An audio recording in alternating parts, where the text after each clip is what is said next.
Hello everyone, welcome back. Please comment, subscribe, folks. Comment, subscribe, like the videos.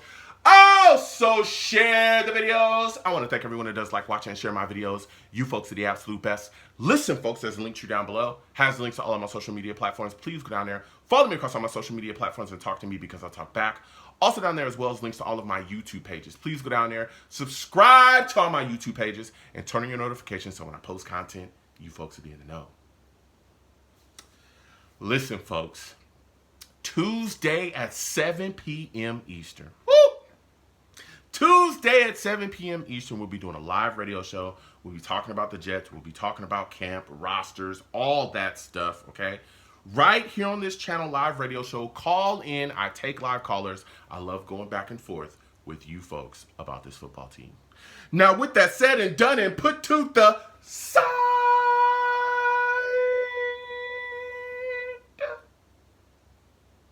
I've come to talk to you folks today about training camp. Oh, yes. I got some training camp thoughts, man. I got some training camp thoughts. We know that the veterans are going to be reporting tomorrow, and, you know, camp is ramping up. They're going to start practicing the 24th or 25th. Things are ramping up, and I've got some thoughts in my mind that I want to share with y'all.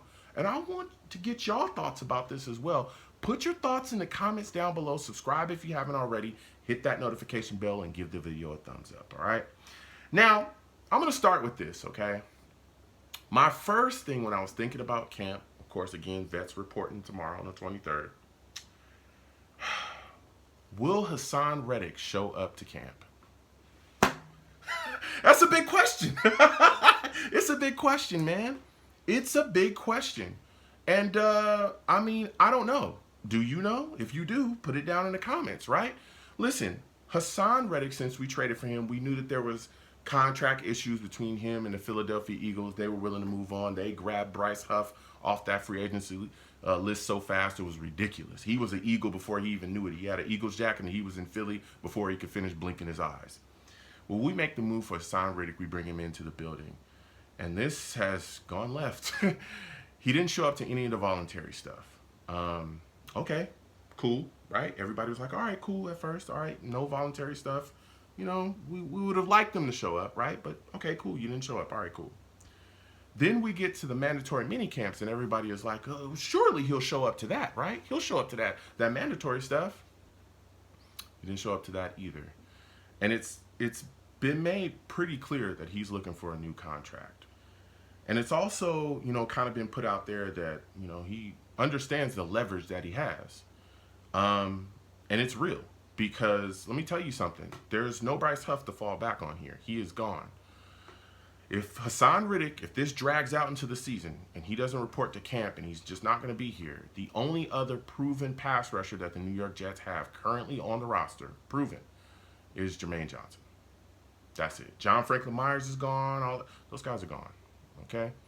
It's just Jermaine Johnson as a proven guy. Now, Will McDonald, the guy we drafted, we're excited about him as well. We took him in the first round, but he was deactivated in some games last season, and he played very sparingly. So if Haason Reddick does decide, I'm going to play my cards, like I'm going to hold out until you figure it out, man, that really turns up the pressure on Jermaine Johnson, who's a great player, right? Pro Bowl guy, we're excited about him. But 7.5 sacks the most you had, you got to get more than that, dog.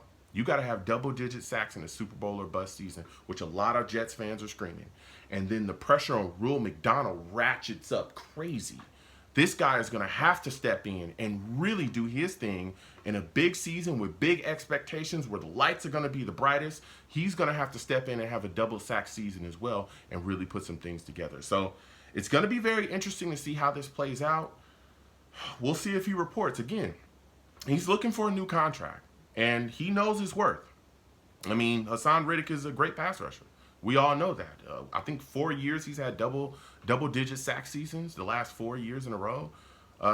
He definitely is looking to get paid. And a guy of his ilk, if you look around in this league, they get paid. So it's going to be interesting to see what Joe Douglas does and how he handles this situation. But I'm hoping that he shows up to camp tomorrow. I am really hoping that he does. I hope he participates in all camp functions. I hope we go into preseason and go forward. But let me tell you something. Man, it's a big question mark and it's up in the air with Haason Reddick. Comment down below. Let me know what you think. My other thoughts, Aaron Rodgers. Aaron Rodgers, man. I'm excited. He's back. He's fully healthy. I want to see how he looks, man, in camp. All right? I want to see how he looks with all these new pieces. If he's going to get everybody, to understand this offense quickly, guys that are just kind of coming in, young guys, Malachi Corley. We got other guys as well that have just joined the New York Jets via free agency, or other guys that we were drafted as well. I want to see how quickly he's going to get everybody together and get them on the same page. And also I want to see what he looks like again. Coming off that Achilles injury, we're all excited. Can he get it revving? Can he get it going? So I'm excited again for Aaron Rodgers. He's the key to our Super Bowl. So I want to see what he looks like, with everything moving and shaking in camp. I also want to see if this offensive line can gel quickly. That's a big question. A lot of people not talking about that. Listen, you look at Tyron Smith, Morgan Moses, Simpson. These guys are new here, okay? And they're, going to have to get, on the same page with Nathaniel Hackett and Aaron Rodgers. Got to get things moving and flowing. Yes, we got some upgrades because last season the offensive line was poop. But how quickly can things get rolling? How quickly can they gel together? How quickly can they understand what the man next to them is going to be doing? That's extremely important when we talk about offensive line play. You also got AVT coming back, baby. I want to see what type of shape he in. I need to see what he's going to be, doing out there, getting moving and shaking, coming back off that big injury. So I want to see what this offensive line looks like. The running back battle. Whoo, this is another one. A lot of people are already saying Braylon Allen is going to be the Jets' number 2. It is what it is. Of course, Breece Hall is our guy, but Braylon Allen is going to be the guy that we're going to hand the ball off to next. Izzy Anabanakanda is done. Whoa, whoa, whoa, folks. Whoa, whoa, whoa. I think Izzy's going to have something to say about that, and I think it's going to be very exciting to watch this battle play out between these two backs. Also, the wide receiver battle. Hey, listen, we got Garrett Wilson, right? We got Mike Williams. You got Xavier Gibson. You got Malachi Corley. You got Alan Lazard, who I'm going to definitely be keeping my eye on because last year he was atrocious. I know Jets fans want to cut him. We can't because of the cap situation. But he's a guy I want to see improve, but whatever, right? So you got 5 wide receivers right there I just named that I absolutely think are destined to make the roster. But that 6th wide receiver spot, if the Jets keep 6 wide receivers, which I think they will do, that last spot is going to be a dogfight between Brownlee, Taylor, and Charles. There's other guys as well, but those are the 3 main guys that I think can really push and be fighting for that last spot. Jason Brownlee last year really turned a lot of heads, as we all know, especially in the, throughout the offseason, preseason, camp, all that stuff. He was making a lot of crazy catches. Malik Taylor as well, putting things together. We saw him. A lot of people were impressed by him too. And so is Irvin Charles. He's been a guy that's constantly been talked about as a receiver that's constantly improving. So it's going to be very, very interesting to see that battle for that last spot. Now, you go over to the defensive side. The thing that I'm keeping my eyes on, man, this defensive line rotation battle. There's a lot of guys that are going to be pushing to get in that rotation and put some things together. Listen, Michael Clemens, got to get it together, brother. Made a lot of stupid mistakes last year, cost the Jets, penalties, idiotic stuff that he was doing on the field that really hurt this defense, right? Well, now you got guys in the building like Holmes. Ooh, boy. Oh boy, this is serious business. This is a guy that could take your spot within the rotation. Tarkaris McKinley as well just got into the building. He's a guy that can push too. What about Braden McGregor? Undrafted guy. These are guys that are going to be pushing. Don't even get me started on talking about Leonard Taylor, who's currently on the pup as of right now, but he can get activated at any time.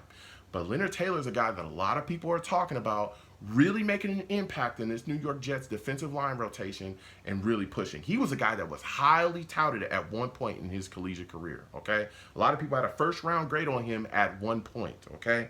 And then you also got Bruce Hector. Bruce Hector was a guy that was talked about last season. All throughout the offseason, he was making plays and people were screaming, man, the Jets defensive line is so deep. This guy, Bruce Hector, could, he could be a guy that could really be pushing in other defensive lines around the league. If the Jets defensive line wasn't so deep, he would absolutely make the roster there and really be pushing and making things. So, man, I'm excited to see him as well pushing. I'm telling you, this defensive line rotation battle is going to be something to keep your eyes on. So, comment down below. Let me know what you folks think. What are your folks' thoughts on the situation with Haason Reddick? Do you think he'll show up to camp? How are you feeling about Aaron Rodgers? What are your thoughts about some of the battles, the roster battles? Which one of you folks going to be keeping your eyes on? Comment down below. Let me know what you folks think. You folks have a good one. Peace.